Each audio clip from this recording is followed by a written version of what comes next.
मेरे प्रिय दर्शकों, नमस्कार। ऋषि ज्योतिष में आपका स्वागत है। दर्शकों, ऋषि ज्योतिष समय समय पर आपका मार्गदर्शन करता रहा है। सबसे पहले तो मैं आपको बहुत धन्यवाद देना चाहूंगा कि आप मेरे वीडियो बड़ी उत्सुकता से देख रहे हैं और आशा करता हूं आगे भी देखते रहेंगे।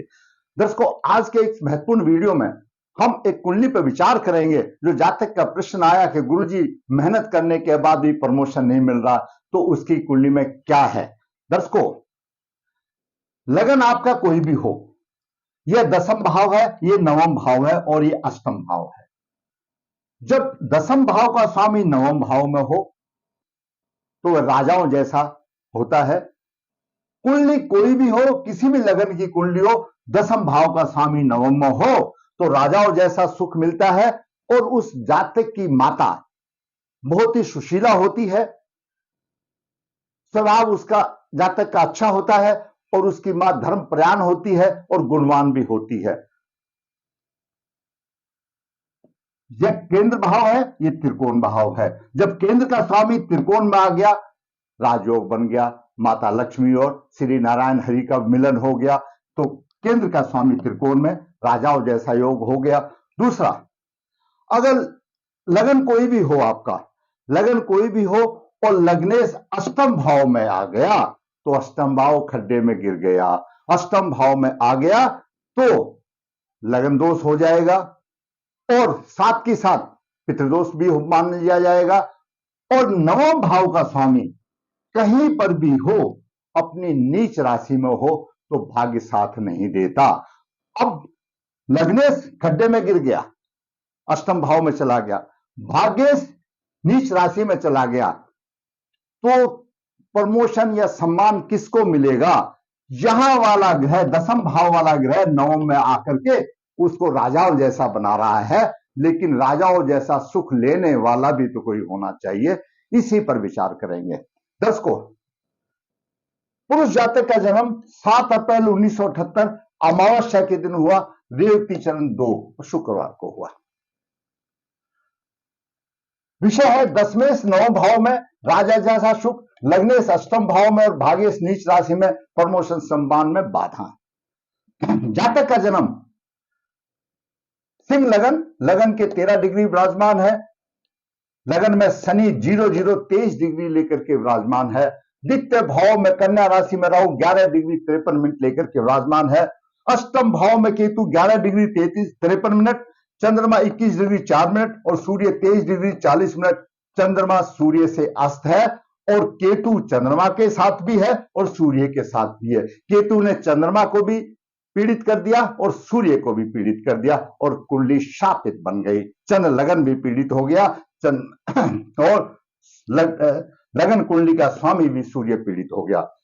नवम भाव में मेष राशि में बुध 00-48 लेकर विराजमान है। बुध भी अस्त है। बुध द्वितीय भाव और एकादश भाव का स्वामी है। बुध भी अस्त है। वहीं पर शुक्र 12 डिग्री लेकर के विराजमान है। शुक्र दसम भाव का स्वामी है और तृतीय भाव का स्वामी है। दसम भाव का स्वामी शुक्र नवम भाव में है। कर्मेश नवम भाव में है, यहीं पर है। दशमेश दसम भाव का स्वामी नवम भाव में है, राजाओं जैसा बनता है और इसकी माता गुणवती होती है, धर्मपरायण वाली बात होती है। एकादश भाव में गुरु पंचमेश भी है, अष्टमेश भी है। एकादश भाव में 5 डिग्री लेकर 48 मिनट लेकर के विराजमान है। वहीं पर द्वादश भाव में नीच राशि में मंगल 5 डिग्री लेकर विराजमान है। मंगल सिंह लगन के लिए बहुत ही योग कारक ग्रह है, क्योंकि एक त्रिकोण का स्वामी है और एक केंद्र का स्वामी है। मंगल की एक राशि नवम भाव में तो दूसरी राशि चतुर्थ भाव में है और चतुर्थ भाव माता का भाव है, चतुर्थ भाव सुख का भाव है। माता का भाव नीच का चला गया तो माता का सुख नहीं मिलेगा। भाग्य का स्वामी दसम भाव में नीच का चला गया तो भाग्य का सुख नहीं मिलेगा। यह ग्रहों की स्थिति रही। अब विचार करते थोड़ा सा कुंडली पर। सिंह लगन वाले, इनका शरीर मजबूत होता है, प्राय इनको गुस्सा कम आता है, लेकिन आ जाता है तो बड़ी मुश्किल से शांत होते हैं। जीवन की परिस्थितियों में कैसे ढलना है ये अच्छी तरह से जानते हैं।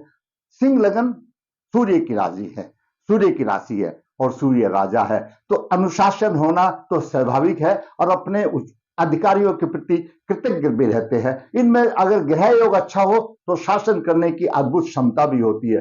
परंतु लग्नेश अष्टम भाव में चला गया, अष्टम भाव में केतु के साथ है। अगर लग्नेश अष्टम भाव में होता तो आयु तो लंबी होती है।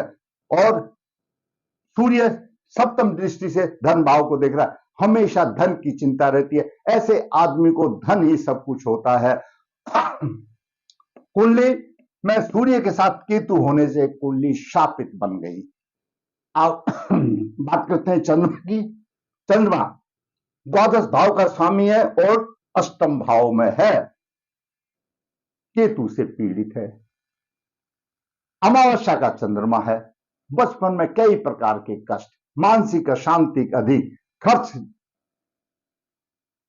अच्छी तरह से खर्च करता है क्यों खर्च के भाव का यहां पर बैठा हुआ है चंद्रमा, और सप्तम दृष्टि से धन भाव को देखता है। बड़ी आसानी से खर्च कर देता है और धन की और कुटुंब की हानि हो जाती है, क्योंकि चंद्रमा द्वादश भाव का स्वामी है और चंद्रमा पीड़ित है और चंद्रमा द्वितीय भाव को देख रहा है और अमावस्या योग में फंस गया। यहां पर अमावस्या योग बन गया। जब अमावस्या योग बन गया तो आप मान के सोचिए कि इस जातक के ऊपर पूर्वजों का प्रभाव है और इनके पूर्वज कोई ना कोई अतृप्त आत्मा में घूम रहे हैं। ये हमारा अनुभव है। हमने ऐसे जब पूजा होती है तो प्रकट होते हुए हमने देखा है। बात करते हैं मंगल की। तो इसको मंगल पहले भी बताया कि मंगल सिंह लगन के लिए योग कारक है। नवम भाव का स्वामी, चतुर्थ भाव का स्वामी है और द्वादश भाव में नीच राशि में योग कारक मंगल। द्वादश भाव में नीच राशि में सुख की आशा नहीं, सभी भौतिक सुखों का अभाव, सहवास सुख में कमी, धन की लापरवाही से खर्च करना, किसी न किसी रूप से भाई बहन को कष्ट होना और रोग शत्रु अजीब तरीके से उसको परेशान करते हैं क्यों उस दृष्टि से देख रहा है। दाम्पत्य सुख में परेशानी क्यों मंगल की अष्टम दृष्टि दाम्पत्य जीवन में भी आती है और यह सप्तम भाव जीवन साथी का भाव है तो दाम्पत्य सुख में भी परेशानी आती है। ऐसा जाता है जैसे कि वो राह भटक गया हो और भाग्य उसका साथ नहीं देता। ऐसे कि मंगल की शांति जरूर करानी चाहिए। मैं इसलिए बीच में ही बता दिया कहीं अंत में हम भूल ना जाए। बात करते हैं बुध की। दर्शकों, बुध 0048 पर है, अस्त है, प्रभाव ही नहीं, कोई प्रभाव ऐसा कि जो उसके अंश ही नहीं है और चलित कुंडली में मान लिया यहां नीचे चला जाएगा अष्टम भाव में तो भी अस्त है, तो कोई मतलब नहीं रह गया। अब बात करते हैं गुरु की। गुरु पंचम भाव का स्वामी है और अष्टम भाव का भी स्वामी है। गुरु आमदनी के पक्ष में सफलता देगा, लंबी आयु होगी, भाई बहन से मतभेद तो होंगे, पंचम दृष्टि से शत्रु राशि को देख रहा है।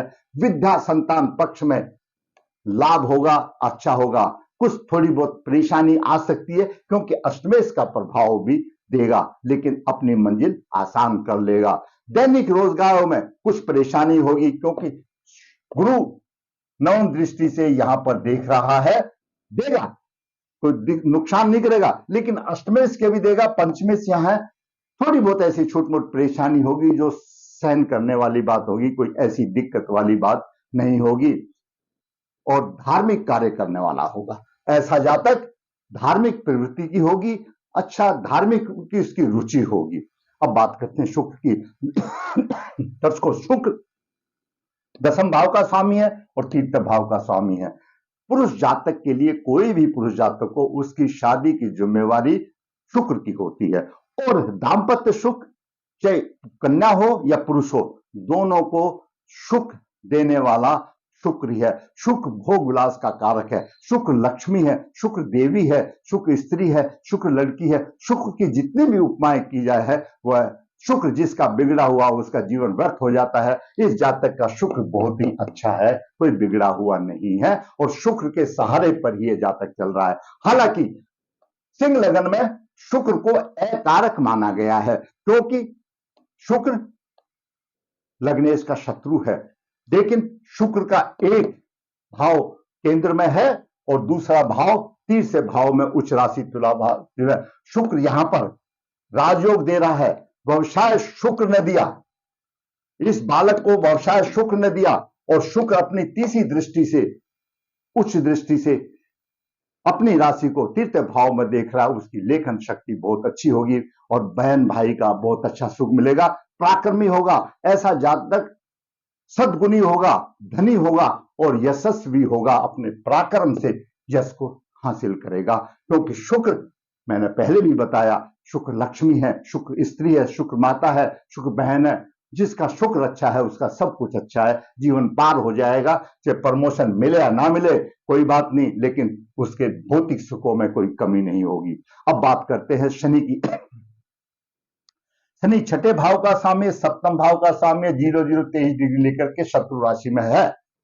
कमजोर है, कमजोर जैसा फल देगा, शरीर में रोग देगा, क्यों रोगेश है और मघा नक्षत्र में है। मघा नक्षत्र पीड़ित है, मघा नक्षत्र में शनि है और मघा के स्वामी केतु है, और केतु भी द्वादश भाव को देख रहा है। और वैसे भी शनि 0-0-23 है, तो यानी बॉर्डर लाइन पर ही है। समझो शनि द्वादश भाव के भी फल देगा, और शनि से द्वादश मंगल हो गया और जलती आग में घी छिड़क दिया गया। और सामने केतु की भी दृष्टि आगे देख बताते हैं। तो शरीर में रोग देगा, भाई बहन का सुख, स्त्री व्यवसाय का सुख देगा, क्यों सप्तम दृष्टि से देख रहा है। शनि दसम दृष्टि से दसम भाव को देख रहा है। जैसा है, जैसी डिग्री में ऐसा अच्छा ही करेगा, कोई खराब नहीं करेगा। अब बात करते हैं राहु की। राहु कन्या राशि में धन और कुटुंब के भाव में है। धन और कुटुंब का सुख तो देगा, लेकिन फिर भी कुछ ना कुछ परेशानियों के साथ उन्नति होगी। आर्थिक स्थिति उतार चढ़ाव होंगे, कभी कर्ज भी लेना पड़ सकता है, लेकिन ऐसा जातक बहुत ही चतुराई से, युक्तिवाद से शत्रुओं का शमन करता हुआ आगे बढ़ेगा। रोग और शत्रुओं को साइड में कर देगा। और अष्टम भाव को देख रहा है, बीमारियां पेट से संबंधित होंगी। नवम दृष्टि से दसम भाव को उतार चढ़ाव देगा। अब बात करते हैं केतु की। केतु अष्टम भाव में है। केतु जीवन में अनेक बार कष्ट, पेट में विकार देगा। साहसी तो होगा, बचपन में रोगी भी होगा। और पंचम दृष्टि से द्वादश भाव को भी पीट रहा है, मंगल को भी पीड़ित कर रहा है। द्वादश भाव की यहां पर धज्जियां उड़ गई हैं। द्वादश भाव की, द्वादश भाव पीड़ित हो गया यहां पर। ऐसे जातक को दांपत्य सुख मिलने में परेशानी आती है, कारण से कुछ भी होने दो। उसके बाद केतु सप्तम दृष्टि से द्वितीय और धन भाव को देख रहा है। धन की संबंधित परेशानी होगी, पैतृक संपत्ति छोड़ना पड़ेगा, अपनी जगह स्थान छोड़नी पड़ेगी। और केतु नव दृष्टि से सुख भाव को देख रहा है। सुख की आशा नहीं। ये मैंने ग्रहों का प्रभाव बताया। दर्शकों, जातक का द्वादश भाव पीड़ित है, शुक्र अच्छा है, भौतिक सुख सभी दे रहा है। जातक घर से दूर नौकरी करता है और उसको अपनी पत्नी से मिलने का तभी अवसर मिलता है जब वो छुट्टी आता है। मैंने बताया कारण से कुछ भी हो, द्वादश भाव पीड़ित है, तो उसका मैंने आपको यहीं पर कारण बता दिया। काल सब दोष है, चंद्र केतु की युति है, शापित कुंडली है। सूर्य केतु की युति है, शापित कुंडली है। काल सब दोष है, सूर्य केतु की युक्ति दोष निकालना पड़ेगा, सूर्य केतु का निकालना पड़ेगा। चंद्रमा के लिए हर सोमवार को भोलेनाथ पर जल अभिषेक करना चाहिए। रोजाना सूर्य को अर्घ देकर के सूर्य को बलवान करना चाहिए। ऐसा जातक अपने लग्नेश का रत्न धारण कर सकता है। लग्नेश कहीं पर भी स्थिति हो, किसी भी भाव में हो, लग्नेश का रत्न धारण कर सकता है। कुंडली शापित है, नारायण बलि करके इसको दूर कराना चाहिए। द्वादश भाव पीड़ित है, शनि का भी प्रभाव है, मंगल का भी प्रभाव है, केतु का भी प्रभाव है। और ये राहु केतु के नक्षत्र में यहां पर किसी प्रकार का दंड योग भी हो सकता है। दंड से कहने का मतलब पेनल्टी हो गया, पैसा लग गया है, वो हो गया, ऐसा नहीं है कि भाई सजाई हो जाएगी या मृत्युदंड हो, नहीं। दंड का मतलब सभी को हो जाता है, कहीं पेनल्टी लग जाती है, कहीं जुर्माना लग जाता है, ये दंड योग बनता है। अब बात करते हैं दसवें नवम भाव में है। इस कुंडली में दसम भाव का स्वामी नवम भाव में है, शुक्र है। शुक्र की दशा में जातक को अच्छा व्यवसाय मिल गया, अच्छी नौकरी मिल गई। लेकिन शुक्र की दशा 27, 8, 16 तक थी। शुक्र की दशा 27/8/96 से लेकर के और 27/8/16 तक थी 20 साल। इस 20 साल में जातक को सब कुछ मिल गया, शादी भी हो गई, भौतिक सुख भी मिल गए। लेकिन जैसे ही सूर्य महाराज की दशा आई 27/8/16 से और 28/8/22 तक 6 साल, सूर्य पीड़ित है, लग्नेश तो है, तो समस्याएं खड़ी होती चली गई। उसके बाद अभी चंद्रमा की महादशा 28/8/22 से लेकर के 32 तक है। 22 से और ज्यादा दिक्कतें आ गई। क्यों? चंद्रमा पीड़ित है। जो ग्रह पीड़ित होता है, जो ग्रह अशुभ भाव में होता है, अशुभ भाव का स्वामी होता है, तो अपनी अंतरदशा में वो अवरोध देता है। और यही जातक का समय प्रमोशन का हुआ तो प्रमोशन में दिक्कत आ गई। मिलेगा प्रमोशन, दिक्कत नहीं।